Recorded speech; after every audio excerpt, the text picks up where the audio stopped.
রাষ্ট্রীয় বৈধতা দেওয়া দরকার, না হলে তো পরবর্তী সময়ে এদের তো আতঙ্কের মধ্যে দিন কাটাতে হবে।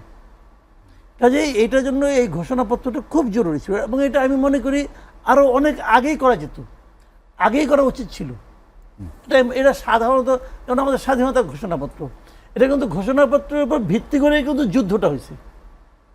তখন এটা তো আর ঘোষণাপত্র আমাদের আন্দোলনে আগে করা যেত না, কিন্তু আন্দোলনের পরপরই অগাস্টে ঘটছে, এবং আপনার ছাত্ররা তো তখন এনসিপি হয় নাই, এনসিপি হওয়ার আগেই তো তারা দাবি করছে যে ঘোষণাপত্র দাও, এবং শেষ পর্যন্ত তারা 31শে ডিসেম্বর শহীদ মিনার পর্যন্ত যে আমরাই ঘোষণা করবো যদি আর কেউ না করে। গভর্নমেন্ট ডেকে কি বললো যে তোমরা রাখো, সবার সঙ্গে আলাপ করে 15 দিনের মধ্যে করতে সরকারি দিবে। হ্যাঁ, তারা কিন্তু 15 দিনের একটা টাইম লাইন দিয়েছিল, সেই 15 দিনের কাজ তারা 7 মাসে করছে, দেরি হয়েছে। এবং এই গভর্নমেন্ট সম্বন্ধে আমি একটা সবসময় কথা বলি, এটা একটা নন সিরিয়াস টাইপের গভর্নমেন্ট, যে কাজটা 15 দিনে করা যায়। কারণ 15 দিনে করা না গেলে ওনা 15 দিন টাইম দিলেন কেন, করা যায়। এটা আহামরি কোনো কাজ নেই, যা পড়লাম তো যে জিনিসটা লেখা হয়েছে এটা করতে 15 দিনের বেশি লাগে না। এবং পলিটিক্যাল পার্টিগুলিকে তারা ওই ঘোষণাপত্র পাঠাইছিল, আমি যতদূর জানি কোনো পলিটিক্যাল পার্টি এটাকে নিয়ে বসে থাকে নাই, ওইরা ওকে করে দিয়ে দিচ্ছে, কিছু 2-1টা হয়তো চেঞ্জ করছে, শব্দ চেঞ্জ করছে, দিয়ে দিচ্ছে। এটাকে নিয়ে 7 মাস ডিমে তা দেওয়ার মতো বসে থাকার কোনো প্রয়োজন ছিল না। কিন্তু তারপরে আমি বলবো দেরি হোক, কিন্তু কাজটা তো হয়েছে, এটা দরকার ছিল। তারপরে এটা কি প্রয়োগ হবে না হবে সেটা বেশি প্রয়োজন ছিল, নাকি সার্বিকভাবে নতুন বাংলাদেশের যে রূপরেখা বা নতুন কি কেমন দেশ চাই, কেমন রাষ্ট্র চাই, তারও একটি দিক নির্দেশনা? না, তার দিক নির্দেশনা এখানে খুব বেশি একটা তো নাই, এখানে মোটামুটি ওইটাই। ওই আপনার এই ঘোষণাপত্রটা হলো গত জুলাই আন্দোলনটা কেন প্রয়োজন ছিল আমাদের জাতির জন্য, মূলত এটাই কিন্তু ওখানে আছে। তারপরে ওখানে কথা প্রসঙ্গে আনা কিছু আছে, কিন্তু মূল কথাটা কিন্তু ওইটাই। এবং এটা আরও আগে প্রয়োজন ছিল, তারপরে হয়েছে। এবং উনি যেভাবে করেছেন, মানে সমস্ত পলিটিক্যাল পার্টি লিডারদেরকে পাশে নিয়ে, আমি মনে করি এটাই গভর্নমেন্টের অ্যাচিভমেন্ট। কারণ সব পার্টিকে কিন্তু ওরা পাশে উনি দাঁড় করাতে পারছেন। তার মানে কি, এটা একটা সার্বজনীন ঘোষণা হয়েছে আমি মনে করি, এবং এটা আমি মনে করি এটা খুব ভালো। তবে লোক সংখ্যা হয়তো আবহাওয়া জনিত কারণে হয়তো একটু কম হয়েছে, আর একটু হলে ভালো হইতো।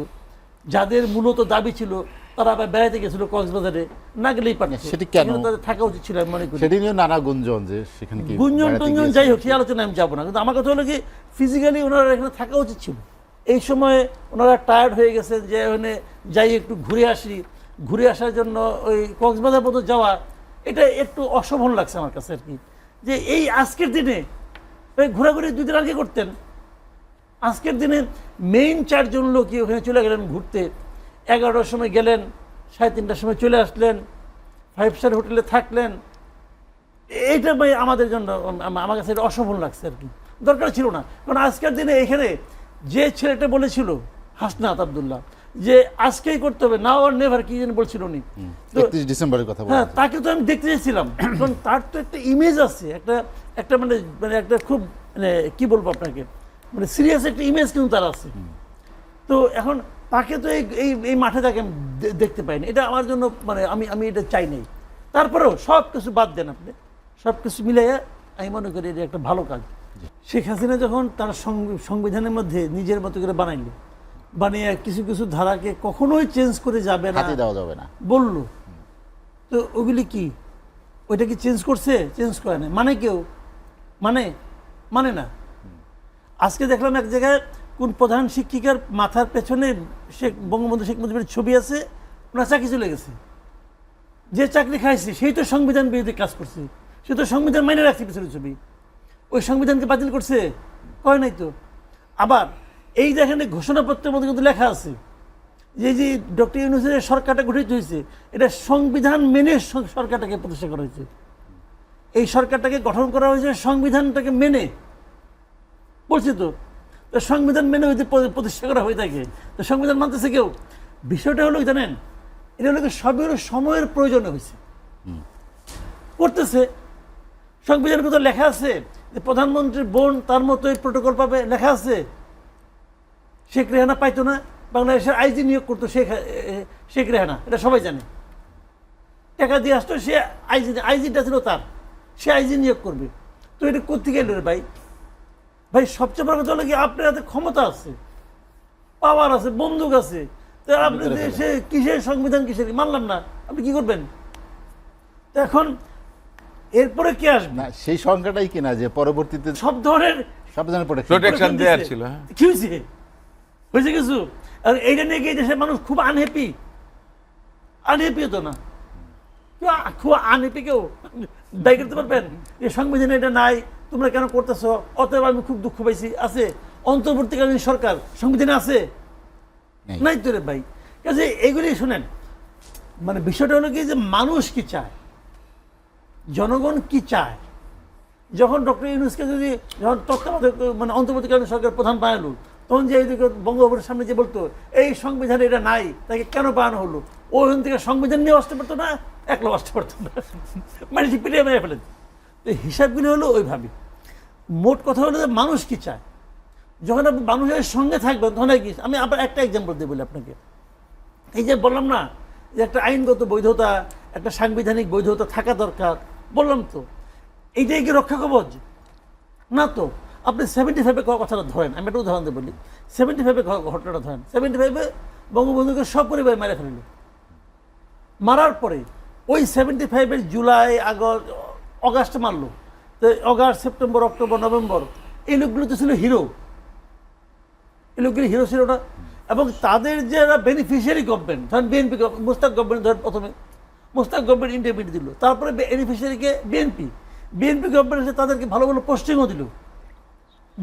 তার মানে বিএনপি তাদের উপর ক্ষিপ্ত হয় নাই, তাদের বিচারও করতে চায় নাই, হয়ে গেল। তাহলে এরপরে এটা কি ওই লোকগুলিকে বাঁচাতে পারছে? যখন কর্নেল ফারুককে যখন ফাঁসি দেওয়া হয় তখন বিএনপিকে এটা নিন্দা করছে, করে নাই তোরে ভাই। আচ্ছা, তাহলে এখন দেখেন সমস্যাটা কি। বিএনপি ওরা কিন্তু একটা পার্টিও করছিল, ফ্রিডম পার্টি, এরশাদের সময় ছিল। এমনকি যখন তাকে কর্নেল ফারুককে ফাঁসি দিল তোর ফ্রিডম পার্টিকে একটা মিছিল করছে, করে নাই তো। বিষয়টা হলো কি, ফ্রিডম পার্টি যেটা হয়েছিল তখন তো আমরা সাংবাদিকতা করি, সব মনে আছে আমাদের। ফ্রিডম পার্টির শুরুর দিকে কি দাপট, ওদের একটা পত্রিকাও ছিল দৈনিক মিল্লাত। এবং মিল্লাত কি চলতো, মানে দাপটের পত্রিকা কিন্তু। তো এখন তারা কেউ কিন্তু ফিরাতে পারলো না। কেন পারলো না? এই কারণে ওই পার্টিটা যদি জনসম্পৃক্ত একটা পার্টি হইতো তাহলে কিন্তু কোনো সমস্যা ছিল না। ওই পার্টির জনগণই তাদের ফিরাইতো। আপনি দেখেন গত 15 বছরে আওয়ামী লীগ বলে নাই যে বিএনপি একটা সন্ত্রাসী দল, বলে নাই। শেখ হাসিনা তো বলছে যে জিয়াউর রহমান পাকিস্তানের চর ছিল, বলছে তো, কত কিছু বলছে। পারলে দলটা পিঠে বেড়ে ফেলায়, সব ধরনের বিশেষণই দিয়েছে। বিএনপিকে শেষ করতে পারছে? পারে নাই। জামাতকে শেষ দিয়ে একটা অর্ডার করছে, কিন্তু জামাতকে নিষিদ্ধ করতে পারছে? পারে নাই। কেন পায় নাই বলেন? পায় নাই হলে এই কারণে এই পার্টিগুলো জনগণের মধ্যে ছিল, এই পার্টিগুলিকে জনগণ প্রোটেকশন দিছে। কাজে যখন প্রোটেকশনের দরকার হয় তখন ওই সংবিধান আইন দেয় না, জনগণ দেয়। That is the point. যে জনগণের মধ্যে আপনি থাকেন তাহলে আপনার জন্য কিচ্ছু লাগবে না, জনগণই আপনাকে বাঁচাবো। তো এই জন্যই আমি বলি সবাইকে যে ভাই জনগণের কাছে যাওয়ার চেষ্টা করো, জনগণ থেকে দূরে থাকো না। জনগণ যেন তোমাকে মনে করে যে তুমি তার লোক, তাহলে সে তোমাকে রক্ষা করবে। আমরা জাতির উদ্দেশ্যে যার কাছে আপনি জিজ্ঞেস করেন নির্বাচন, সবারই কিন্তু এক ধরনের সংখ্যা থাকে। এখনো কিন্তু অনেকে বলে যে না, আমি এখন আর সংকেত করি না, আমি কতগুলি কথা বলি আপনাকে। কতদিন দেখেন যে জুন মাসের 6 তারিখে মানে ঈদের আগের দিন ডক্টর ইউনূস বলছিল উনি এপ্রিলে ইলেকশন দেবেন।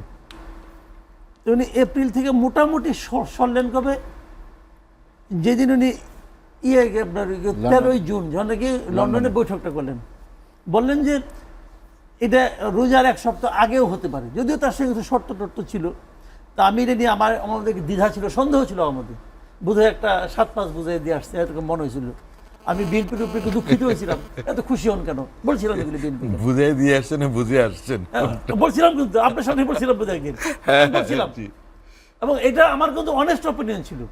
সব সমস্যার সমাধান ইলেকশন হলে হবে না, কিন্তু ব্যাপারটা কি আপনি গণতন্ত্রের পথে যাওয়ার, গণতন্ত্রের উপনীত হওয়ার যতগুলি পথ আছে, যতগুলি সম্ভাব্য পথ আছে, সমস্ত পথের প্রথম পদক্ষেপ হচ্ছে একটা নির্বাচন।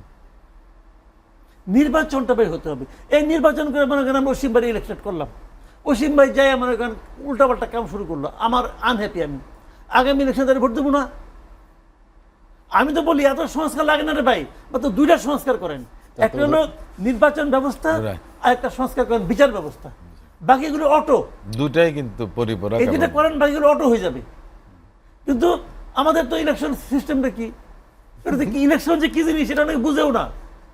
পৃথিবীর মানে উত্তর কোরিয়াতেও পর্যন্ত ইলেকশন হয়, উত্তর কোরিয়াতে একজন প্রার্থী থাকে ইলেকশন দেওয়ার সুযোগ পায়।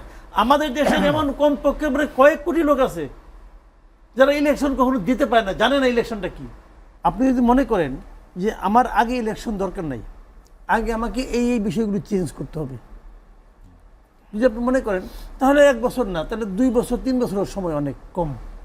কারণ আপনি চেঞ্জ করবেন, দীর্ঘদিন ধরে একটা সিস্টেম চলছে, সেই সিস্টেমে আপনি কিছু চেঞ্জ আনবেন। সেই চেঞ্জগুলো যদি আপনি পূর্ব শর্ত হিসাবে বলেন, সেক্ষেত্রে কিন্তু 1 বছর তেমন একটা সময় না। কিন্তু আমার প্রশ্নটা হলো কি, সেই চেঞ্জগুলো প্রয়োজন, আমি অস্বীকার করছি না, কিন্তু সেই চেঞ্জগুলো করার জন্য এই সরকার যে ক্যাপাবল, এটা আপনি কীভাবে পাইলেন প্রমাণটা? এই সরকার তো আমার কাছে মনে হয় না যে অত ক্যাপাবল গভর্নমেন্ট। দেখেন আজকে একটা ইন্টারেস্টিং কথা, সংস্কার কর্মসূচি নিয়ে আলোচনা হচ্ছে। প্রধান উপদেষ্টা জাতির সামনে ভাষণে উনি এই সংস্কার করা কার্যক্রম ঠিকঠাক মতো চলার জন্য একজন ব্যক্তির নাম উল্লেখ করেছেন, জাতির পক্ষ থেকে তাকে ধন্যবাদ জানাচ্ছেন, যেটা নিয়ে আমার বিরাট আপত্তি। তো উনি কি মানে উনি এই লোকটাকে এন্ডোর্স করতেছেন আর কি, যে he is the fittest person. তো আমি যদি বলি যে উনি না থেকে আরেকজন থাকলে হয়তো আরো ভালো হতো, প্রমাণটা কত? ওনার কাছে এটি বেস্ট, কারণ ওনার দেখার দৃষ্টিটাও এরকমই, এটা আমি মনে করি পার্সোনালি। তো এখন এই জায়গাটা হলো কি, আমি অনেক সংস্কার চাই, কিন্তু এরা কি সেই সংস্কারের জন্য যোগ্য ব্যক্তি? এটাই মনে করি না। দেখেন আমি আরেকটা কথা বলি, সংস্কার জিনিসটা কি, আপনি একজন রিক্সাওয়ালাকে জিজ্ঞেস করেন, এই সংস্কার বুঝে না, উদাহরণ দিয়ে দেখাইতে হয়। তো গত 1 বছরে এই সরকার কি তারা যেভাবে দেশটা চালাইছে, এর মধ্যে কি এমন একটা এক্সাম্পল তৈরি করতে পারছে, যে এক্সাম্পলটা দেখে আমি রিক্সাওয়ালাকে বলতে পারি যে তুমি যে সংস্কার বুঝো না, দেখো সরকার এই কাজটা কি সুন্দর করতেছে না? হ্যাঁ সুন্দর করতেছে, এইটাই সংস্কার। যদি আমি বলতে পারতাম তাহলে কিন্তু আমি বুঝতাম যে এরা ক্যাপাবল। কি সংস্কার করবে, কি করতে চায়, তাদের মাথায় নিশ্চয় আছে। তো ওই জিনিসটা নিজেদের জীবনযাপনে, নিজেদের সরকারের মধ্যে প্রয়োগ করে দেখালেই তো পারতো, আমরা হ্যাপি হইতাম। ওনারা সেটা দেখাইতেও পারে না, দেখাইতে পারে না এই কারণে যে উনি যাদের নিয়ে গভর্নমেন্টটা করছেন, এই লোকগুলি তো ওই পচে যাওয়া সিস্টেমের মধ্যে থেকে উঠছে। শুনেন, একটা সরকারের যে পরিচালনা পদ্ধতি, এটা কিন্তু আপনি হঠাৎ করে কোনো আমরা এটা কিন্তু আসমানি উপায় আসবে না, নাজিল হবে না, এটা কিন্তু একটা প্রক্রিয়ার মধ্যে দিয়ে আসবে। সেই প্রক্রিয়াটা কি? সেই প্রক্রিয়াটা হলো সরকারের মূল বক্তব্যটা হলো সরকারের শক্তির উৎসটা কি? সরকারের শক্তির উৎস হলো জনগণ। এইটা যখন সবাই বুঝবে, এটা যখন সবাই আচরণের মাধ্যমে প্রয়োগ করবে, প্রমাণ করবে, দেখাবে, তখনই আপনি বুঝবেন যে পরিবর্তন হচ্ছে, সংস্কারটা হচ্ছে। একদিনে হবে না, একদিনে কোনো সংস্কার হয় না কখনো। পলিটিক্যাল পার্টিগুলি যারা আছেন ওনাদের এখন পর্যন্ত বলতেছেন না, কারণ একটা ইলেকশন চান, চুপচাপ ইলেকশনের জন্য মানে চুপচাপ ধমক খেয়ে চুপচাপ হাসেন, হাসি মুখে গ্রহণ করে নেন। ইলেকশনে গেলে পাশ করুক, তারপরে দেখবেন যে ওনাদের মুখে ওসিম বাইরে বলবে যে এনজিওদের সংস্কার আমরা মানবো নাকি, আমার 31 দফা নাই, তখন 31 দফা নিয়ে বসবে এই সংস্কার পাশে। ওইখানে যেগুলো যেগুলি মিলবে টিকচিহ্ন দিবে, আর যেগুলো যেগুলি মিলবে না ওগুলো আলহামদুলিল্লাহ। এখনই তো নোট অফ ডিসেন্ট দেখেন ওগুলি গেছে। আমি একটা বাক্য বলে শেষ করি। দেখেন এই সংস্কার প্রক্রিয়া যেদিন থেকে শুরু হয়েছে, সেই দিন থেকে কি বিএনপি তার 31 দফাকে স্থগিত করছে? আমি তো মনে করি এই দেশের সাধারণ মানুষ বারবার বলছে যে এটাই সব, এর মধ্যে বাংলাদেশের সাধারণ মানুষ 31 দফার মধ্যে যতটুকু জানে, এই সংস্কারের প্রস্তাবগুলি অতটুকু জানে না। কারণ এই 31 দফা নিয়ে তারা বুকলেট বাই করছে, লিফলেট বাই করছে, মানুষের কাছে গেছে, ওয়ার্কশপ করছে, উপজেলা পর্যায়ে বন্ধ করছে, জেলা পর্যায়গুলিতে তারেক রহমান সাহেব ভার্চুয়ালি যুক্ত হয়েছে। একটা জেলা পর্যায়ের একজন নেতা, সে যখন তারেক রহমান সাহেবকে ভার্চুয়ালি পায়, তো মাথায় খারাপ হয়ে যায় রে ভাই, সে কি সিরিয়াসলি নিছে। বললাম তো আমার কাছে ওই বুকলেট 2টা আসছে, আমি বললাম ভাই আমাকে আরেকটা দিচ্ছে করো আমাদের কাছে কয় কি না আমাদের দিতে বলছে আমরা সবাইকে দিচ্ছি আপনি আরেকটা নেন। আশ্চর্য রে ভাই, দিস ইজ রিয়েলিটি। তারা তো এটা বন্ধ করে নাই, তাদের ওটা বলছে আমরা দিচ্ছি আরো 2.5 বছর 3 বছর আগে।